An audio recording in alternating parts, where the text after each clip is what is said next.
Sandrine Lanzerotti. Je suis à la fois enseignante de lettres et fun, c'est-à-dire formatrice aux usages du numérique dans le bassin houiller.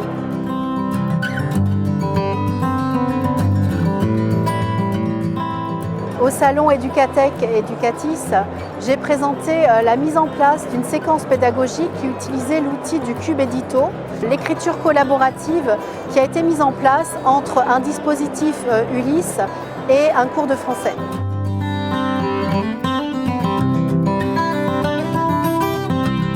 65 élèves ont participé à l'écriture et à la production de contes. Le premier obstacle qui se présente aux élèves quand ils sont en situation de production de texte, c'est de trouver les idées, c'est avoir de l'imagination. Alors pour étayer cette étape délicate, nous sommes passés par le jeu de cartes que vous connaissez sans doute, qui est souvent utilisé à l'école élémentaire. Le jeu « Il était une fois ». Donc les élèves étaient par groupe de 4 et ils tiraient au sort une carte de lieu, le nom d'un personnage, des adjectifs, des obstacles, une phrase, une formulation pour la fin. Alors, par groupe de 4, les élèves construisaient la trame d'une histoire qui était le schéma narratif et essayaient de voir à quel moment telle ou telle carte pouvait prendre position. Une fois que cette trame lacunaire de schéma narratif était posée, il devenait plus facile pour les élèves d'imaginer ce qu'on pouvait mettre dans les blancs et de reconstruire une cohérence dans le récit en ayant peut-être davantage d'imagination que de partir d'une page blanche. À partir d'une prise de notes uniquement de mots qui étaient lancés sur le papier, les élèves ont été amenés à s'entraîner à la maison pour ensuite venir en classe, s'enregistrer sur tablette pour improviser un premier jet d'histoire, mais à l'oral. Donc le passage par l'oral permet la mise en place déjà d'une histoire plus ou moins construite, qui sera bien sûr à consolider par la suite. Alors le travail a été mené de concert sur la plateforme de Short Edition, à laquelle nous accédions de concert, l'enseignante en Ulysse et moi-même. Le travail mené par les deux classes, les deux dispositifs étaient différents. Les élèves d'Ulysse ont commencé par lire les textes produits et proposer déjà des questions puisque le texte parfois n'était pas cohérent. Il était difficile de construire le sens de l'histoire parce que des informations manquaient. Alors ils demandaient quel était le lien entre les événements. Sur la situation finale, on a ce que devient un personnage, mais pas l'autre. Et donc les élèves posaient des questions aux élèves de 6e pour qu'ils puissent combler ces blancs du texte et construire le texte. Donc les élèves d'Ulysse ont été tantôt auteurs, mais dans ce ping-pong éditorial entre deux classes, d'un coup, ils sont devenus éditeurs.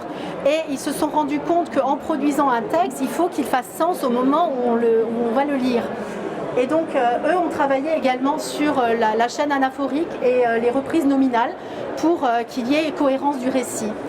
Une fois que le récit était stabilisé, cohérent, les élèves de 6e, eux, ont travaillé sur l'ajout d'informations dans le texte, enrichir le texte en évoquant les états mentaux des personnages, qui est aussi une des compétences de lecture à construire pour être un bon lecteur. Alors, les états mentaux, ça va être que c'est le personnage, que veut-il, quelles sont ses intentions, que ressent-il, quelles sont ses sensations, ses sentiments, ses pensées. De 6e, les élèves travaillaient par groupe de 4 sur tablette ou sur ordinateur. Et les élèves se retrouvaient avec une fiche de travail dans laquelle chacun se déterminait responsable des commentaires du narrateur, des pensées du personnage, des sensations des personnages ou des sentiments des personnages. Alors les élèves du dispositif Ulysse, eux, ont travaillé sur les pensées du personnage et ont cherché à enrichir le texte dans ce sens-là. Tout ce qui relevait des sentiments, sensations, ce sont davantage les élèves de 6e.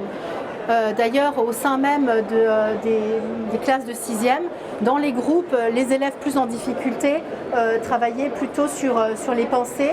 Les élèves qui étaient plus à l'aise sur la structure du récit se sont emparés des commentaires que le narrateur pouvait faire sur ses personnages ou sur l'histoire ou la manière dont elle se déroulait.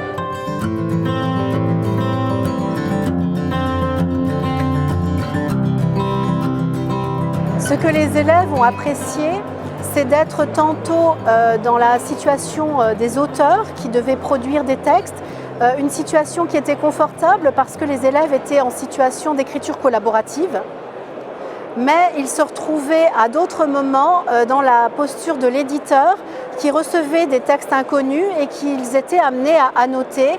Alors la plus-value de ce dispositif est vraiment déjà dans sa conception de prévoir le ping-pong éditorial entre la production du texte et son amélioration. Souvent dans les situations scolaires de production d'écrit, l'élève produit, l'enseignant évalue et le retour s'arrête là. Il n'y a pas forcément de lecteur autre que l'enseignant. Ce dispositif-là prévoit que les élèves soient éditeurs, mais qu'ils soient aussi lecteurs des textes produits. Le bilan de cette action est positif. C'est une expérience d'inclusion scolaire des élèves du LIS qui se fait de façon tout à fait fluide. Il n'y a pas eu stigmatisation, il y a eu de ces élèves-là, il y a eu complémentarité du travail de chacun. Il y a eu des échanges, chacun avait sa part du travail à faire. Et la plateforme que Short Edition met à disposition des classes est intéressante parce que dans la manière même dont le dispositif est conçu, on n'est pas sur une production d'élèves qui s'adresse au professeur qui va évaluer. Et alors dans la manière dont le dispositif a été mis en place ici, je pense que l'intérêt est de trouver des lecteurs aux productions d'élèves et quand les élèves eux-mêmes deviennent des critiques, des éditeurs qui permettent de donner des conseils, je pense que leurs propres relectures de textes seront plus enrichies, plus riches également.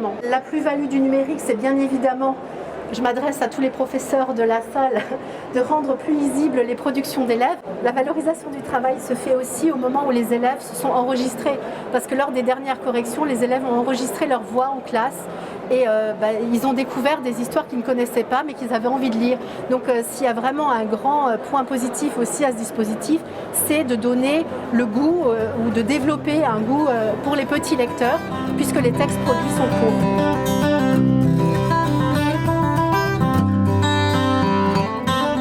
Les souvenirs les plus marquants de la mise en place du dispositif est quand les élèves étaient dans la position d'éditeur face à la plateforme et qu'ils discutaient, qu'ils négociaient les remarques, les modifications du texte. On était vraiment au cœur de l'équipe éditoriale du texte. Et l'intérêt aussi de cette plateforme est qu'elle propose des textes en langue étrangère.